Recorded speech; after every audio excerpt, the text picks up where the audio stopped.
With the recent wildfires near our home, it was time for us to limb these trees so that we had a safer perimeter.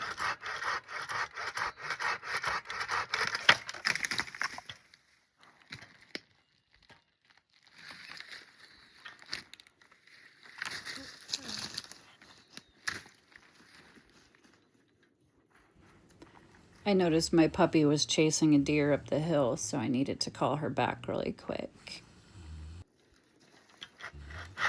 I can tell you, if you want a shoulder workout, definitely get a manual limber because you will be built like a crazy beast after limbing all of these trees, unless you get sawdust in your eyeball.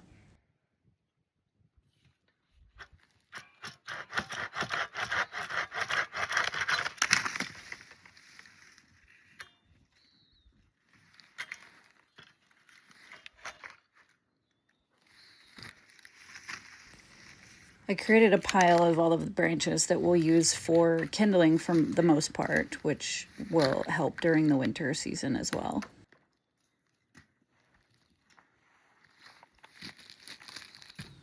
That silly puppy keeps chasing deer and probably anything that moves up the hill.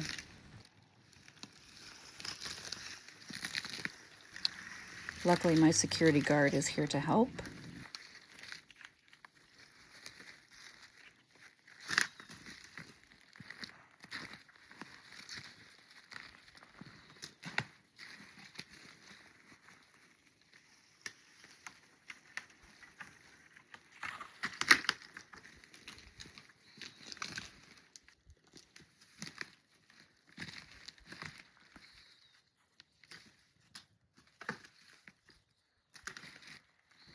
Although I was visited by all 3 dogs, Coda was my constant companion. She did not want to leave my side. Truly, we probably both should have been wearing hard hats, but I was purposely cutting the limbs not directly above our heads so that they would fall further away.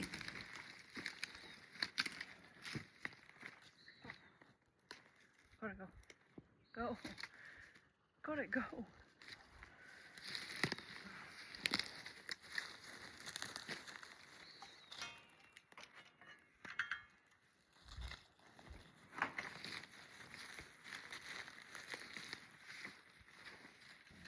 Once all the trees are limbed to a height that we're happy with, we will work on a 3-foot perimeter around the base of each tree, getting rid of all of the dead grass and leaving just down to the dirt. Now, the purpose for limbing trees is so that the fire, when it hits the base of the tree, has nothing to climb up and grab a hold of. There's no extra fuel on the way up the trunk that would then continue to burn through the canopy and blow embers into other trees or any outbuildings or any type of construction, which would just be catastrophic for our area.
A good way to get the puppy to come from down the hill is to pet another dog.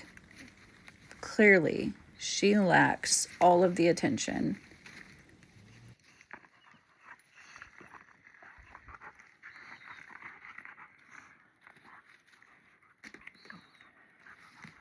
I got you. Okay. Okay. Go. Go. Go. Go.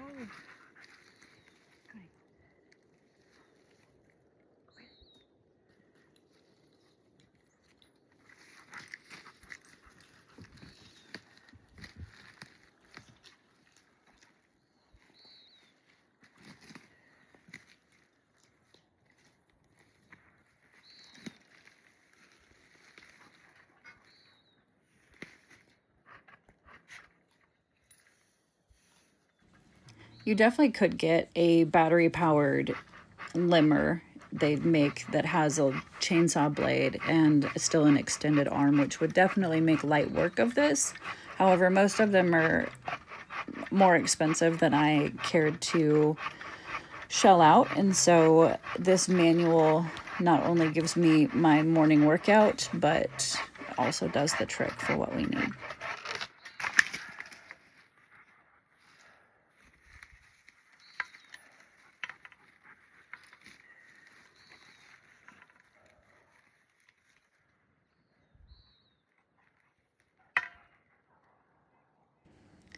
Now the string that I am unraveling is actually hooked to a small notch that will clip smaller branches. You would put the hook on the smaller branch and pull the string, and it would have a little clamp cutter, which worked fairly well.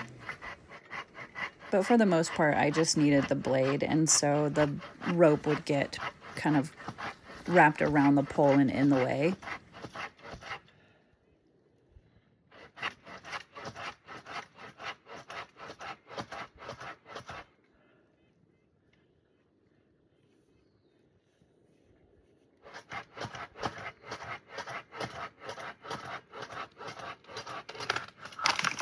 The other issue I was running into was this is probably a 20 to 30% grade on the hill, and so getting leverage and good footing was key and not very easy.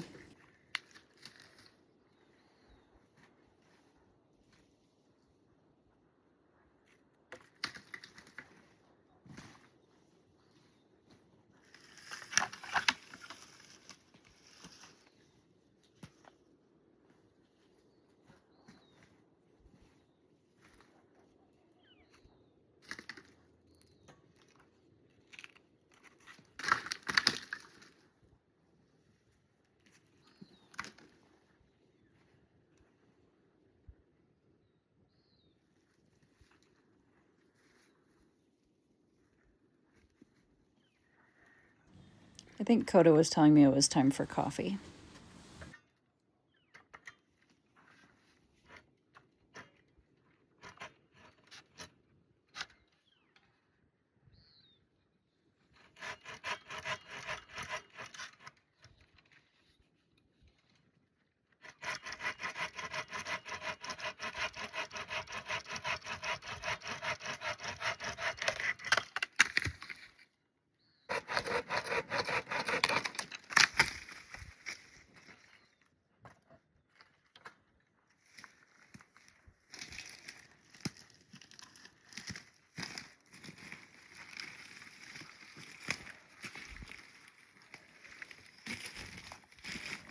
As this pile of cut branches got bigger, I realized your work on the homestead is never done. But this will aid to our kindling pile, which will be great during this winter.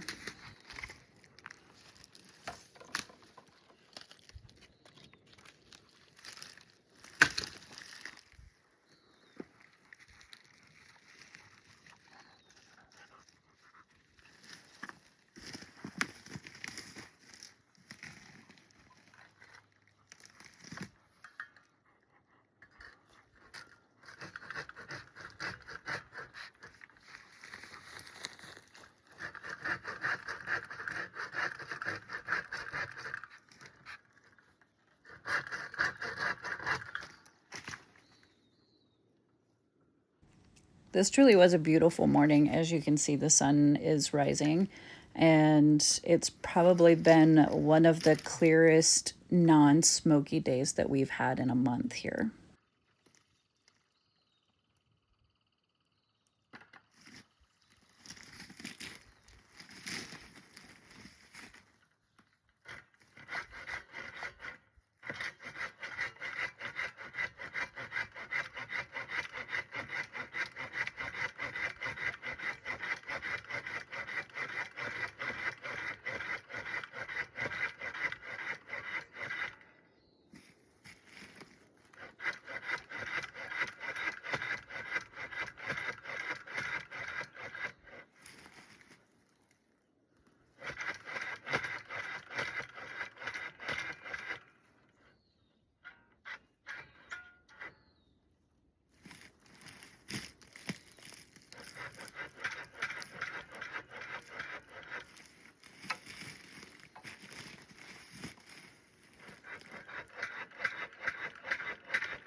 Some of these branches were probably too big for this manual blade, and some definitely are bigger and will need my husband's intervention with his chainsaw.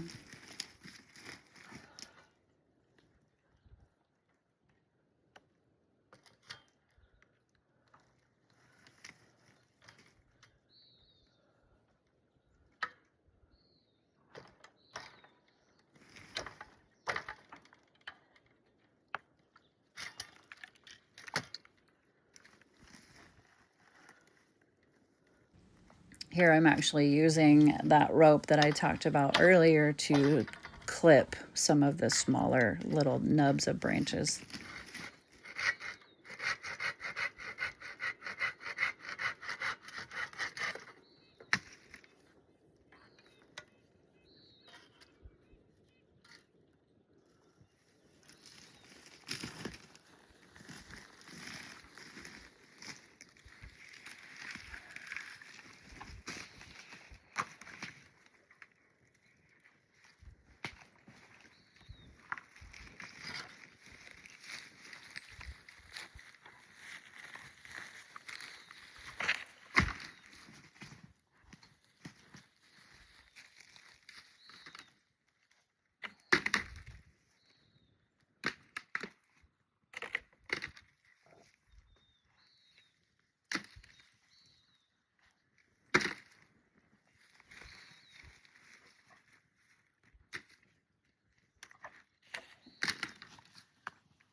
Some branches would get caught up on the branch below, and so I was trying to push it off, which was not terribly successful.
Even at 7:30 in the morning, boy, I was definitely working up a sweat.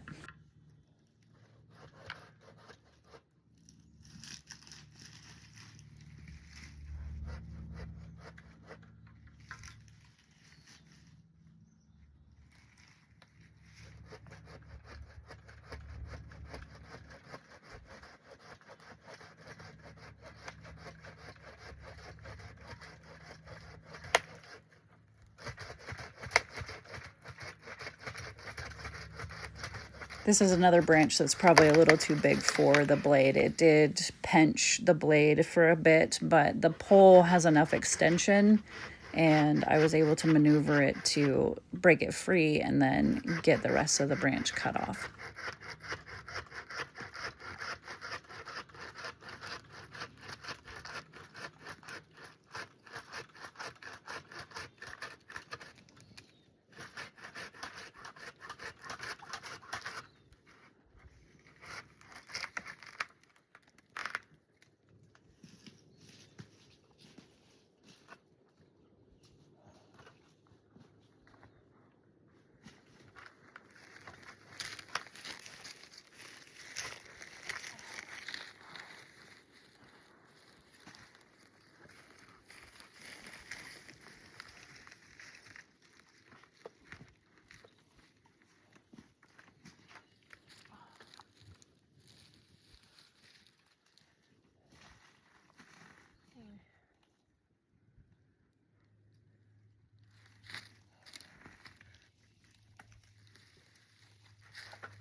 Now these branches that are definitely not dead, but they're just hanging too low, I will put them in a separate pile further away from any of the buildings and let them just dry out over the next year.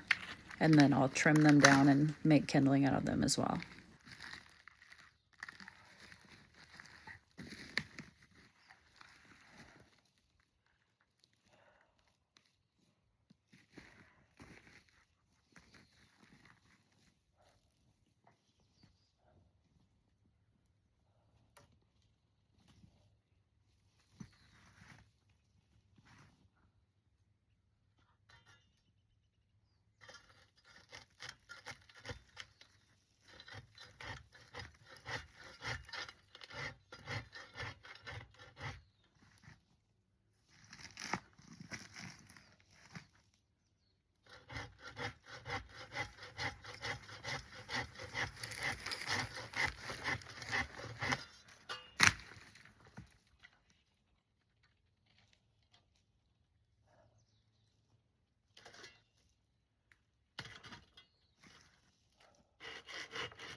Thank you for watching. Please like, share, and subscribe for more homestead videos, builds that I do, just tips and tricks. I'd love to have you come along.